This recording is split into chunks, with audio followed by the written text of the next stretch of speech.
sevdiyin işə can qoymaq sənə pul qazandırır. Yəni sən o işi görsəndə bir müddət sonra görəcəksən ki, sən bəlkə də heç istəmədiyin, xəyal eləmədiyin qədər pullar gəlməyə başlayır. Adam var ki, ayına 300 manat qazanır, xoşbəxtdir. Adam var, ayına 3 milyon qazanır, xoşbəxt deyil. Əliyev Bəyəli, çox adam məni Əli kimi tanıyır, qısaldılmış formada. Konsept Antikafe şəbəkəsinin CEO-su, rəhbəriyəm belə deyim. Öz ixtisasım neft üzrə qazmaçıyam, yəni. Neft akademiyasını bitirmişəm və öz ixtisasım üzrə işləyirəm belə. Azərbaycan 90% belədir, yəni harada pul var, ora qaçırlar, elə deyim. Neft akademiyasını bitirmişəm, çox yerlərdə işləmişəm, belə deyim. Çıxdığım işlər də olubdu, bağlanan işlər də olubdu. Son rəsmi belə deyək iş yerim olub. Şirkət olaraq holdinqin adını yəqin ki, çəkməyəcəyəm. Böyük bir holdingdə elə bir ki, bir bölməsində assistant brand manager kimi çalışmışam. Sonra brand manager də olmuşam və konsept Antikafe ideyası necə olubdu, ağlımıza gəlibdi. Əslində bu ideya, yəni ki, biz sıfırdan kəşf elədiyimiz bir şey yoxdur. Çünki Antikafe 2012-ci ildən dünyada var və mərkəzi də Moskva şəhəridir, Rusiyada. Yəni ki, Rusiyanın özündə hal-hazırda 800-ə yaxın Antikafe var. Və oradan elə bir ki, o həmin biznes modelini götürüb Azərbaycan standartlarına uyğunlaşdırıb burada tətbiq eləmişik 2017-ci ildə. Və belə deyək, təsisçi, yəni konsept Antikafenin təsisçisi ilə də elə eyni holdingdə işləyirdi. O məndən 3-4 vəzifə yuxarı idi. Necə oldu? Yəni sosial şəbəkədə dostluğumda var idi. Bir gün sadəcə hər hansısa bir çəkməyəcəm, bir restorana dəvət edilmiş çay içək. Gəldi, oturdu, görüşdü, söhbət o yan bu yan və mövzu gəldi ki, o da iş qurmaq istəyir, mən də iş qurmaq istəyirəm və elə oldu ki, təklif elədi ki, belə bir şey, yəni Antikafe sistemi var, məlumatım var bu barədə. Mən də o vaxtı startaplara açıq bir adam idim və maraqlanırdım, yəni startaplarla ki, Azərbaycanda dünyada olan nələri gətirə bilər ki. Antikafe dedi, mənim də məlumatım vardı, bir neçə mövzuda müzakirə elədi. Dedi ki, okeydir, yəni bir yer tapaq, biz öncədən biznes plan hazırlayaq ki, görə bu biznes model bizdə nə dərəcədə uyğundur bizə, Azərbaycana yəni. Və nələr eləyə bilərik. Və mən də oturdum, araşdırdım. O vaxt ChatGPT falan yox idi, Google'dan falan. Sonra məsələn bizim özümüzdə, yəni biz Azərbaycanda bunu ilk açan deyilik, yəni. Bizdən öncə də Antikafelər açılıbdı. Hansı ki, onları da araşdırdım falan. Biznes plan düzəltdim, ağlımıza batdı. Ay yarım yer axtara tapandan sonra belə dedim ki, bizə uyğun olaraq. Çünki Antikafe elə bir şeydir ki, digər restoran kafelərdən fərqlənir sistem olaraq. Bunu da izahını verəcəm də, yəni fərqlərini də izah edəcəm və ümumiyyətlə Antikafe nədir? Bu dəqiqə çox adam bilmir belə deyə, əsas tələbələr bilir. Yer tapdıq, ondan sonra birinci filiala başladıq. May ayının elə bu ay, yəni indi çəkiliş elədiyimiz ayın may ayının 28-i açılışımızı elədik Targov filialında. Və artıq indiki həmin filialla indi də fəaliyyət göstərir, artıq 8 ildir. İndi filialla həmin filial arasında demək olar ki 90% fərq var. Çünki yenilik eləməsən hər hansı bir biznesdə, yəni yeniliyə inteqrasiya eləməsən, sən eyni cür qalsan, yəni 8 il öncəki kimi qalsaydı biz çoxdan bağlanmışdıq yəni.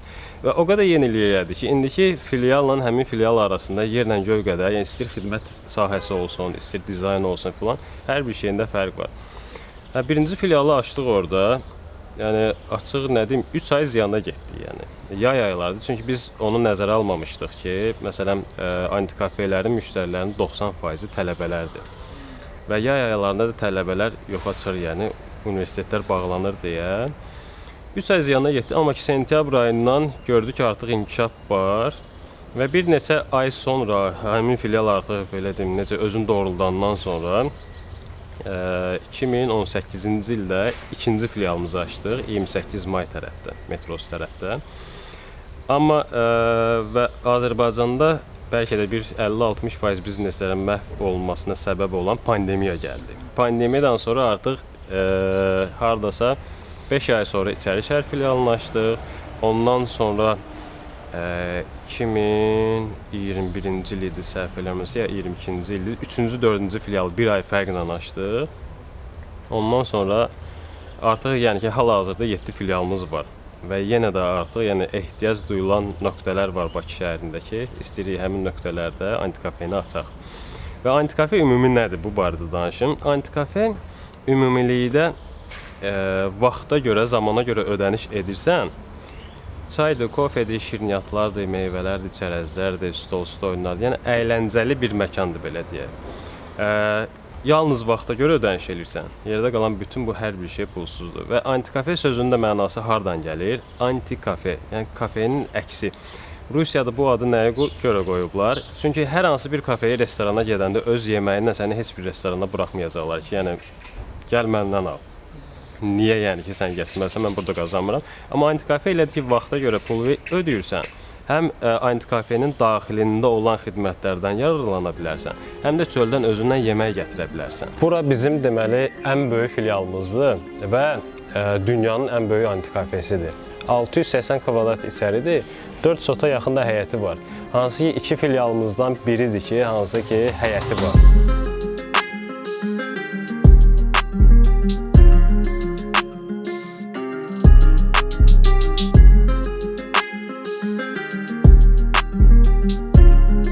Keçə içərilə də tanış edim sizi. Və yaxşı ki, həftə içərisi gündüz vaxtı gəlmişsiniz. Yoxsa həftə sonu olsaydı biz içərini çəkə bilməyəcəkdik. Yəni, təbii ki, müştərilər də, qonaqlar da narahat eləmək istəmir.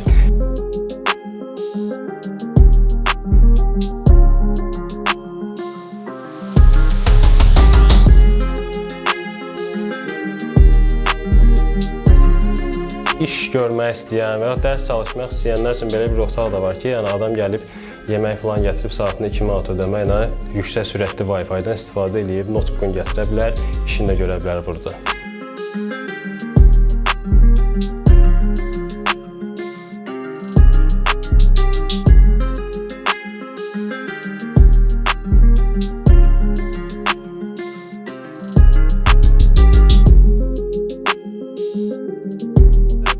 Biraz yer tapmaqla bağlı antikafe üçün problem var. Çünki nəyə görə? Antikafenin gəliri gəlir deməyək də dövriyyəsi digər restoran kafelərdən aşağı olduğuna görə bu heç bir yerdə, yəni ki, birinci mərtəbədə vitrin bir yer açmaqda sərf eləmir. Çünki qiymətlər ikinci mərtəbə ilə birinci mərtəbə arasında hardasa 2 dəfəyə qədər fərq var.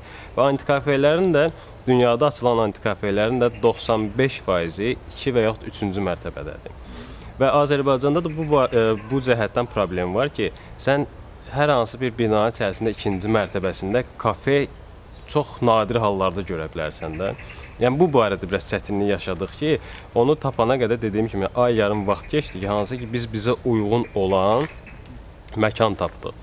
Məkan tapandan sonra, yəni sıfırdan A-dan Z-yə qədər istəyir ustaları tapılmağıdır, istəyir sistemin quraşdırılmağıdır, istəyir mebellərin sifarişidir, texnikanın alınmasıdır, hamısında özüm iştirak eləmişəm, yəni özüm başında olmuşam və məsələn, elə birinci filialda dəyişikliklər deyəndə, yəni biz orada o vaxtda, yəni antikafe ümumiyyətlə dünyada belədir ki, yəni dünya deyəndə ki, Rusiyada mərkəzi olurdu.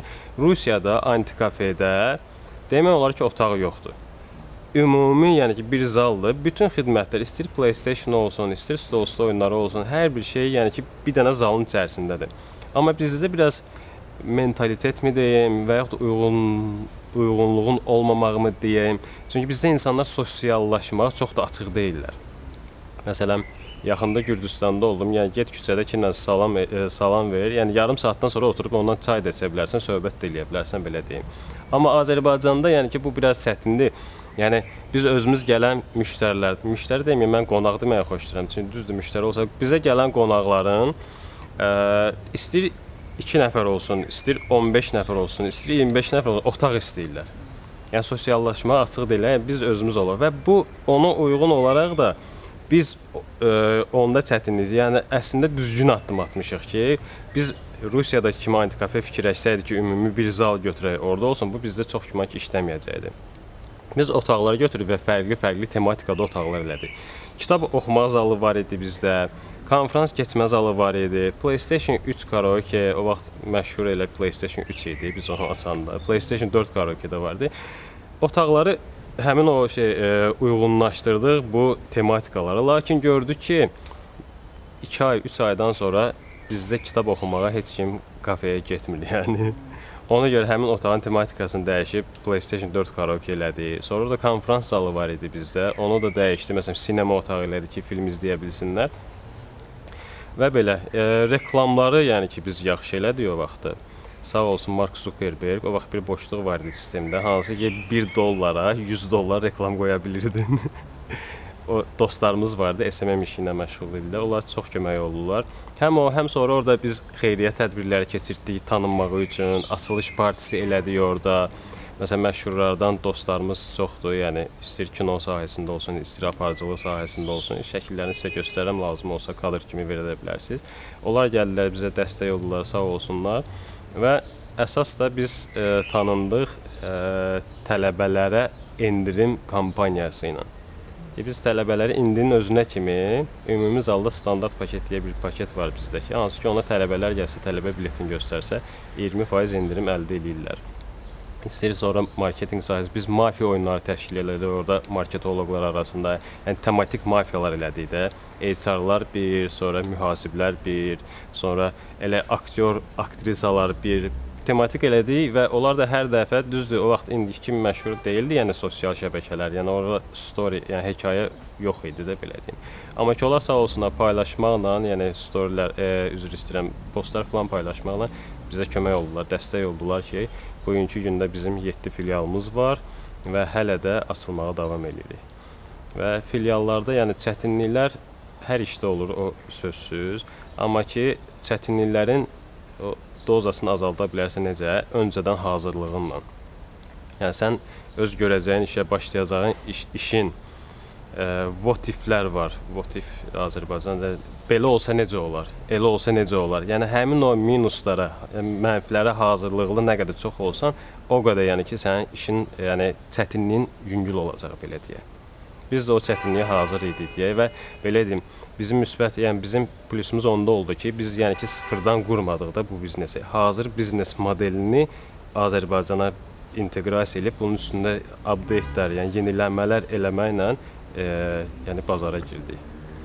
Və bizim rəqiblərimiz də, mən rəqib demirəm əslində, çünki nəyə görə? Biz və müsbət rəqabət deyə bir şey vardı. Müsbət rəqabətə açığam mən, çünki nəyə görə? Mən nə qədər yaxşı olmağa çalışmalıyam ki, o adam zaten antikafe sahəsində kimlərəsə tanıdır.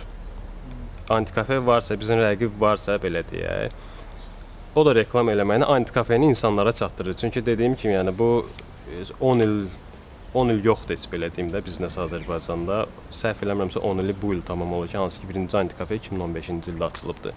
Onlar antikafeni tanıdırlar.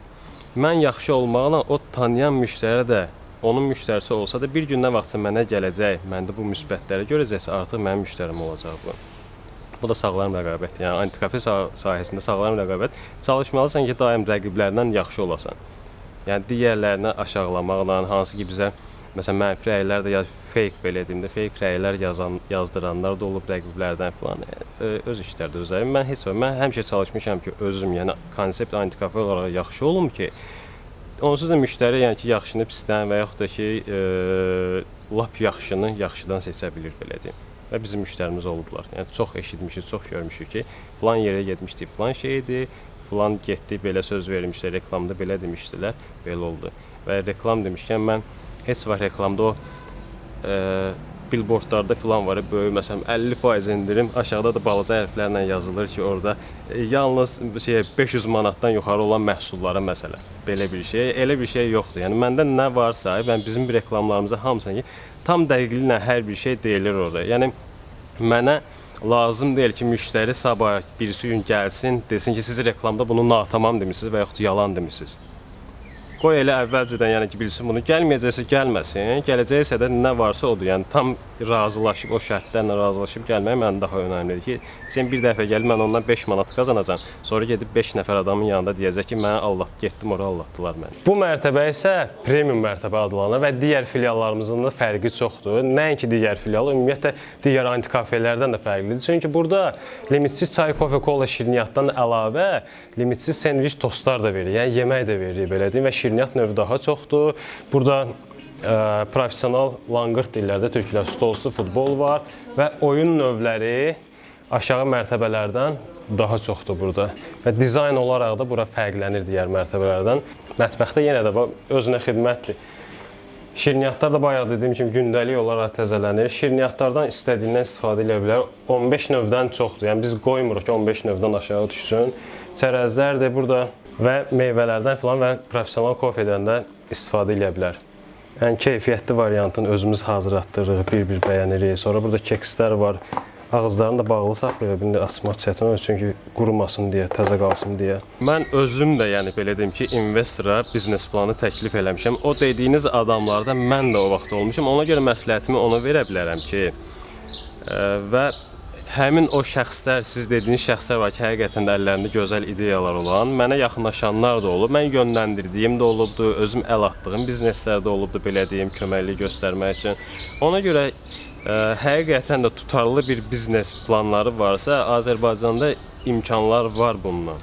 Yəni bunu həyata keçirmək üçün. Sadəcə biznes planı tam dəqiq yazmaqla, tam dəqiq necə deyimsə, biznes plan hazırlamaqla hər hansı bir yəni şirkətlərdə yaxınlaşa bilər, şəxslərə yaxınlaşa bilər ki, biznes planını həyata keçirəcəm. Yəni mən özüm də açığam. Yəni elə bir biznes ideyası olan adam varsa, gətirsin mənə, ağlıma batsa, mən özüm və yaxud da ki, kiməsə yönləndirməklə, hansı ki, o biznes ideyası kiməsə maraqlı olacaq, ona yönləndirməklə də o biznesi yəni ki, həyata keçirməkdə ona köməkli ola bilərəm. Yəni sadəcə dediyim kimi adam, gənclər var ki, düzdür, bizdə indi Z nəslidirlər, Z generationdirlər, çox tənbəldirlər. Yəni mən bunu öz əməkdaşlarımızdan da hiss eləyirəm. Yəni istəyirlər ki, elə otursunlar, ancaq pul qazansınlar, amma onunla da ki, iş getmirdi. Yəni və yaxud da ki, hər hansı bir biznes ideyasını götürüb sadəcə onu kopyalayıb, yəni ki, gedib kiməsə təqdim eləməklə də deyil. Onu oturub işləməlidir. Çünki mən məsələn, kimsə mənə yaxınlaşsa biznes təklifi ilə, mən bir dənə sual versəm həmin şəxsə və o suala cavab verə bilməsə, mən artıq o biznes proyekti qoyacam qırağa. Ona görə tam dəqiq hazırlamalılar. Var, startaplar çoxdur və dünyada bəlkə də gündə yüzlərlə yeni startaplar açılır ki, bunların da hər hansı bir faizi, bir 5% bəlkə də uğurlu olur. Yəni o 5%-in içərisində həmin gənclər də ola bilər.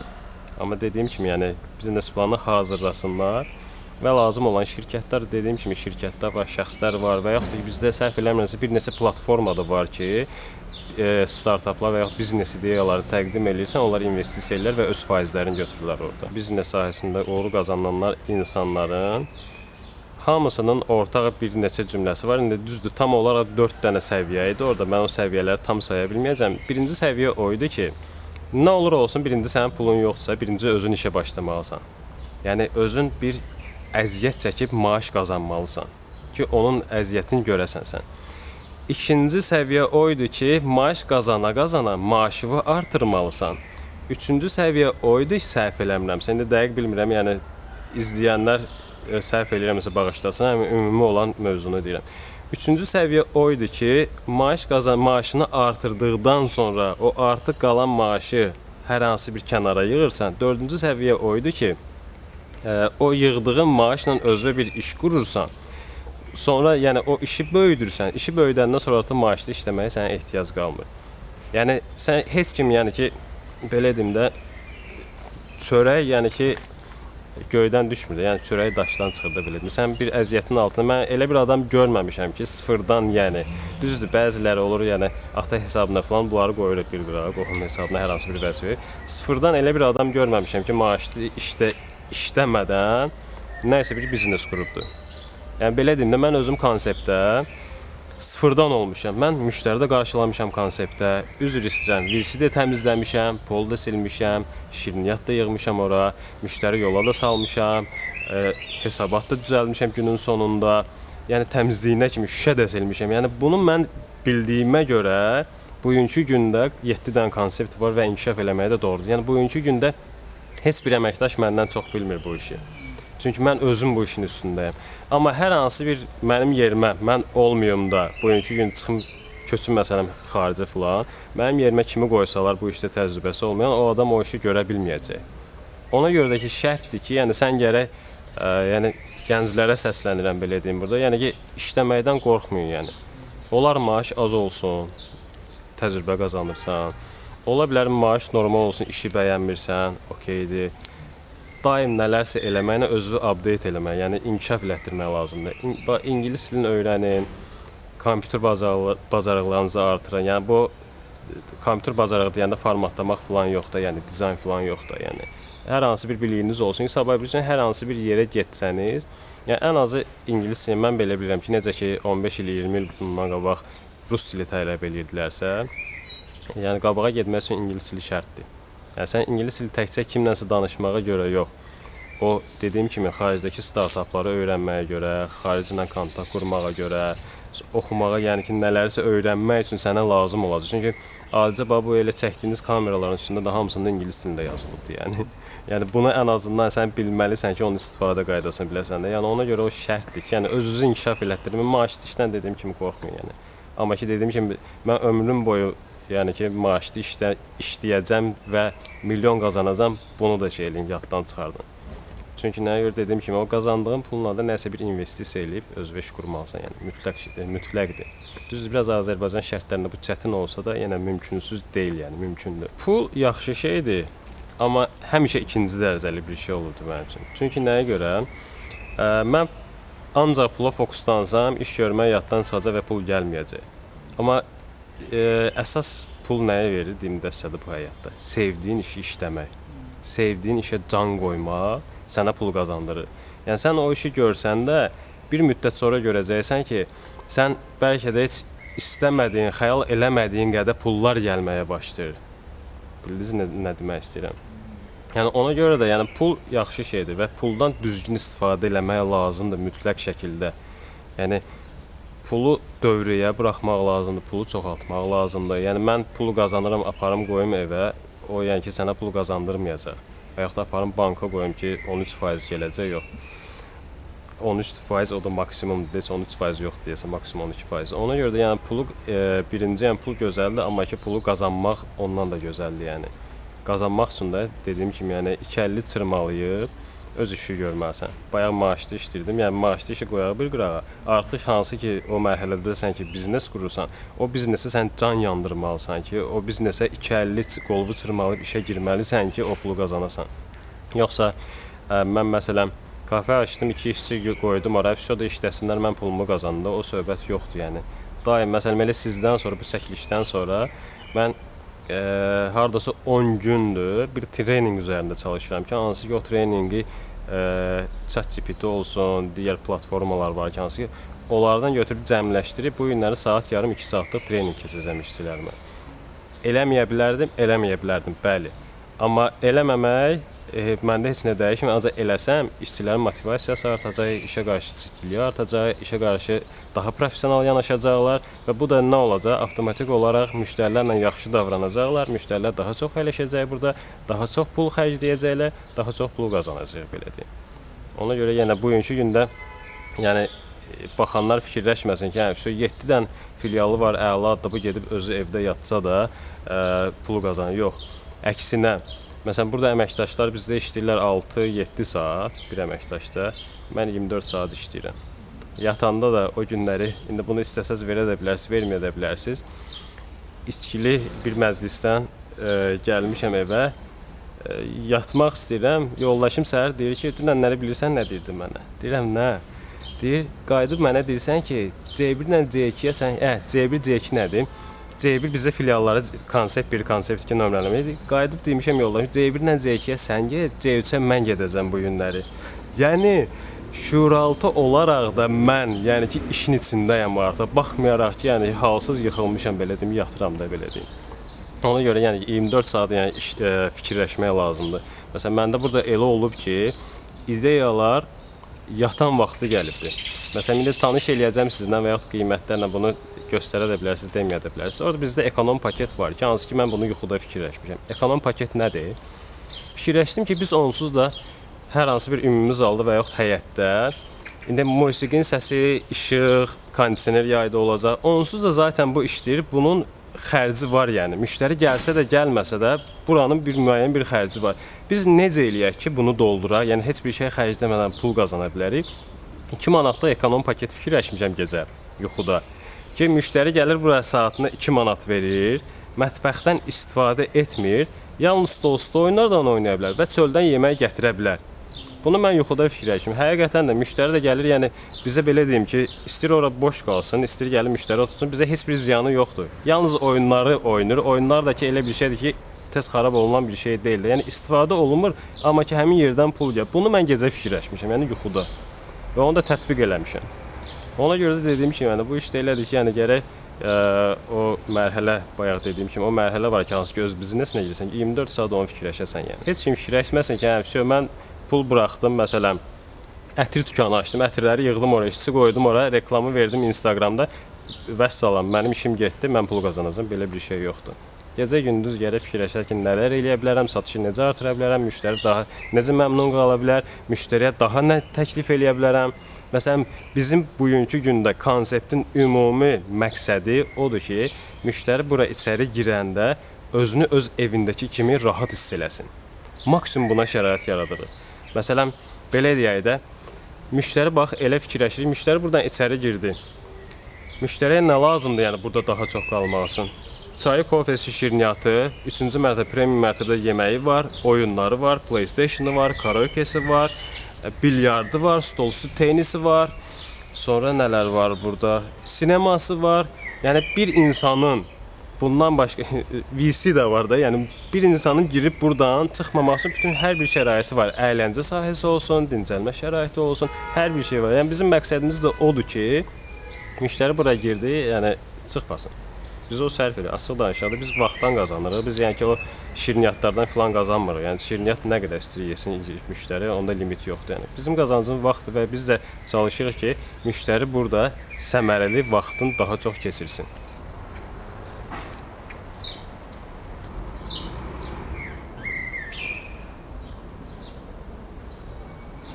Uğursuzluq mənim üçün təcrübədir.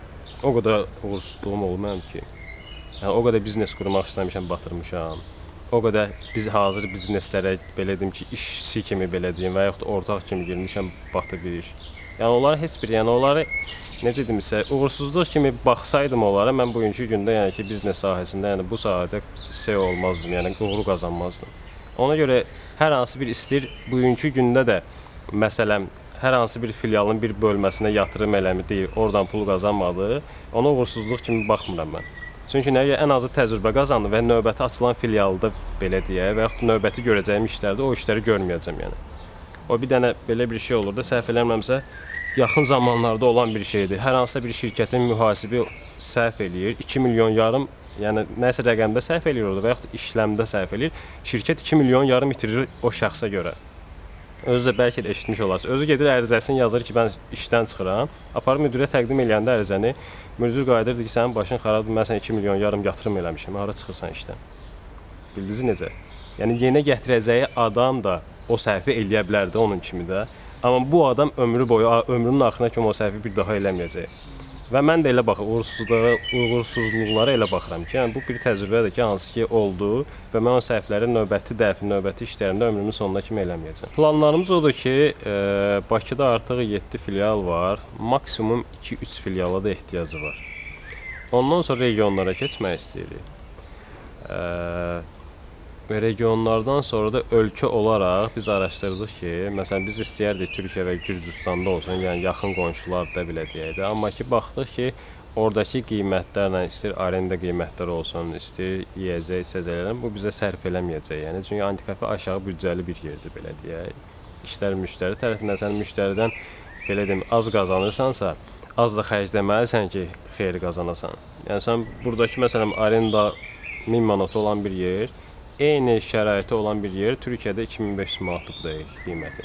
Mən hansı qiymətə verməliyəm ki, oradakı o vaxta görə, zamana görə pulu nə qədər eləməliyəm ki, mən onu çıxarda bilim oradan. O mümkün olmayacağına görə regionlarda sonra Özbəkistan falan tərəfə gedə bilərik. Amma təkcə konseptlə iş bitmir də, yəni konsept antikafenin digər layihələr də vardı ki, elə sizlə ilk görüşümüzdə danışdıq. Onlar da inşallah həyata keçirsək uğurlu olacaq. Bu dəqiqə əsas diqqət eləmək lazımdır, yəni digital sahəyə, yəni rəqəmsal sahəyə biraz diqqət yönəldilmək lazımdır. Çünki hər şey avtomatlaşır və şükür Allaha da ki, yəni əvvəllər ay yarıma gördüyümüz bir işi ChatGPT bu dəqiqə yarıma görür, yəni eləyir. Ona görə də yəni biraz digital sahə ilə bağlı işlər vardır ki, hansı ki onları görəcəyik. Konsept olaraq da həm indiki konseptlərin daxilində yenilənmələr daim olur, yəni. Hər hansı bir dünyada məsələn yenilik olarsa, o yeniliyi maksimum dərəcədə çalışacaq konseptə gətirək. Öz inkişaf olaraq da dediyim kimi, yəni regional və bir-iki dövlət vardır ki, orada. Çünki mən ən ideal yeri məsələn Rusiyadırsa, mən bu dəqiqə Rusiyada gedib antikafe aça bilmərəm. Çünki Rusiyanın özündə 800 dənə antikafe var. Rəqabəti dözmək var. Bir də ki, biri var illərlə orada yaşayan adam təcrübəsi. Bir də var ki, mən getmişəm orada hələ heç nəyi tanımıram. Düzdür, uğur qazana bilərəm, amma ki, çətinliyim çox olacaq. O verdiyim ora əziyyəti burada çəksəm, 3 dənə filial açaram. Daim axtarışdayam. Daim startapları izləyirəm. Ağlıma yatan nəsə olan kimi mən deyirəm də, yəni evdə pul yığmağı xoşlamıram. Bir dəfə pul yığdım, ev aldım. İndi də pul yığıram. Necə pul yığıram? Əslində bugünkü gündə də gedib maşını ala bilərəm, amma bugünkü gündə hələ ki mənə tam ehtiyac yoxdur deyə deyirəm ki, elə o pulu yığım, məsələn krediti götürməyəcəm maşını və yaxud da ki, hipoteka deyil də lizinqlə almayacamsa maşını, elə gedim nəqd pulunu verib alaram da. Yəni ona görə o şeydə məndə pul yığmaq deyə bir şey yoxdur ki, yəni yığım, qəbrimə aparmayacam ki, hər hansı bir ağlıma yatan ideya olan kimi mütləq şəkildə onu həyata keçirəcəm. Və elə bir ideyalar olub ki, həyata keçirmək. Kiçik bizneslər var ki, hansı ki, təkcə bu deyil də. Yəni kiçik bizneslər var ki, bəli, onlardan da gəlir götürürəm. Belə deyə də xoşbəxtlik deyə bir şey yoxdur bəy. Yəni adam var ki, ayına 300 manat qazanır, xoşbəxtdir. Adam var, ayına 3 milyon qazanır, xoşbəxt deyil. Yəni belə deyim, çalışmaq lazım. Problemlər həmişə olacaq. Hər zaman olacaq, yəni. Məsələn, elə bir konseptin özündə, məsələn, öz işimdən görürəm. Elə bir şey yoxdur ki, hər hansısa bir gündə o xarab olmasın və yaxud məsələn bu günləri səhər yuxudan ayılan kimi 28 filialında suları ümumi olaraq suları kəsilibdi. Bizdən asılı olmayaraq sonra üzr istəyirəm 28 filialında işıqlar sönübdü. Gənclik filialında sular kəsilibdi. Problemdir də, düzdür, müştəri gəlsin, necə onu hazır olmaq. Sabahları yenə də nəsə çıxa bilər. Yəni bu elə bir gün yoxdur ki, yəni təkcə konseptdə mən özüm burada olduğuma görə deyirəm. Elə bir iş yoxdur ki, orada problemsə, əsas məsələ o problemə yanaşmandır sənin. Problemsə yanaşmansa, həlli varsa, o problem deyil. Yəni bir şey pulla həll olunursa, belə deyək, o problem deyil. Və onu problemi çevirmək də lazım deyil. Yəni ondan sadəcə onu yəni ki, maksimum dərəcədə çalışmaq lazımdır, həll eləyəsən, qutarsın, getsin. Xoşbəxtlik odur ki, sən bundan daha da pis ola bilərdin. Onu fikirləşsən, sən daim xoşbəxt olarsan. Yəni mən bugünkü gündə tutalım X məbləğ qazanıramsa, bu olmaya da bilərdi. Mən bundan 10 qat aşağısında qazana bilərdim. Vəziyyətim daha da pis ola bilərdi. Və yaxud da ki, xəstəliyə olan adamlar vardır ki, məsələn, şəkər xəstəliyi olan adam deyə bilər ki, xoşbəxtəm. Amma ki, qıraqdan baxan bunun xəstəliyi var. Amma o fikirləşir ki, mən sabah bilsin xərcən xəstəliyi olsan, bu daha pis ola bilərdi mənim üçün. Ona görə hər anın, hər vəziyyətdə xoşbəxt olmağa çalışım. O psixoloji olan bir şeydir. Xoşbəxtçilik nə puldadır, nə ətraf çevrəndədir, yox. Xoşbəxtçilik adam öz içərisində. Mən bu dəqiqə məsələn xoşbəxtəm ki, şükür Allaha ki, bugünkü gündə konsept antikafenin CEO-suyam. Evim var, eşiyim var, ailəm var, dostlarım var və mən bundan zövq alıram. Budur xoşbəxtçilik. Yoxsa ki, durum yəni o pulla bağlı, yəni siz o sualı ona görə verdiniz ki, pulla bağlıdır yoxsa yox, buna bəlkə də bağlayacaq sual, amma pulla bağlı olan bir şey deyil yəni. Mən adamlar görürəm ki, adam yəni fantastik, siz təsəvvür etməyəcəyiniz qədər pullar qazanır yəni, amma ki, nə vaxt baxsan şikayət eləyir, ay belədir, ay elədir, ay işim getmir. xoşbəxt deyil yəni. Amma adam da var ki, deyirəm də, yəni mən adamlar tanıyıram ki, üzr istəyirəm ifadəmə, zibil daşdır və baxırsan ki, xoşbəxtdir. Bu adam yəni ki, 3-5 manat pul qazanır. Ailəsini də azdan çoxdan dolandıra bilir və hələ oturur dostlarına axşamlar çayxanada domino oynayır, xoşbəxt adam. Azərbaycan kimi ölkədə çox çətindir yəni. Çünki Azərbaycan bazarı da çox balacadır. Məsələn, özünüz bilirsiniz də YouTube filan video. Məsələn, bu tip videoları sən Amerikada çəksəydin, bunun bəlkə də 10 qatını yəni qazana bilərdin də reklamlardan filan da yəni. Amma Azərbaycan kimi dövrdə təkcə bu deyil. İndi sizin sahə budur deyə dedim yəni. Çətindir amma mümkünsüz deyil. Düzdür, razıyam. Məsələn, mən bu işi yəni çəkdiyim, xərclədiyim enerjini, çəkdiyim əziyyəti hər hansısa bir Avropada və yaxud da biraz inkişaf eləmiş ölkədə çəksəydim, daha çoxunu qazanardım. Daha çoxun bəlkə də 2 qatını qazanardım, 3 qatını qazanardım. Amma burada onun az qazanırsan. Çünki şərait, mühit, inkişaf etməkdə ölkəyi, bəzi Sovetdən qalma adət-ənənə qalıb belə deyim ki, hansı ki onlar yığışdırılandan sonra burada da daha çox pul qazanmaq olacaq. Amma dediyim kimi, yəni pul qazanmaq çətindir, amma mümkünsüz deyil. Pul qazanmaq asan deyil. Çünki nəyə görə? Nə qədər görəndə olsan, yəni görsəndə onu həyata keçirmək söhbəti vardır. Ona şərait lazımdır. Düzdür. İş sahələri ola bilər çox olsa, amma mən inanmıram ona. Bəlkə də o biznesmenlər bilirsə hansı biznesmenlərdir. Hansı ki, Liverpoolları çox gəlir, yəni. Onlar deyə bilər ki, rahatdır. Həqiqətən rahat deyil. Yəni mən bir işin içərisində olan bir biznes, yəni ki, adamı kimi deyə bilərəm ki, Azərbaycan, yəni mən deyirəm, siz özünüzdən götürün. Siz Amerikada doğulub böyüsəydiniz, bu işi görsəydiniz, bu işə xərclədiyiniz enerjini xərcləsəydiniz, daha çoxunu qazanardınız. Və yaxud da ki, əvvəl işlədiyiniz sahə üzrədir, restoranda bir hər hansı bir vəzifədə, orada saatınıza qazanacaq 30-40 dollar, burada bir günə bəlkə də o qədər qazanmırdınız yəni. Çox gözəl layihədir həqiqətən də və sizin əsas mesajınız o olmalıdır ki, demirəm o uğur, keçən həftə sizinlə söhbət edəndə, onun uğur hekayəsini nağıl kimi danışan adamlar yox, elə işin həqiqətən də əziyyətini görən adamlar. Mən sizin videoların bir neçəsinə baxdım, tanıdığım şəxslər və həqiqətən də bilirəm ki, onlar çalışaraq gəliblər bu yerlərə və həqiqətən də onlara kimsə, hər hansı bir izləyici baxanda həmin şəxslərdən ilham ala bilər.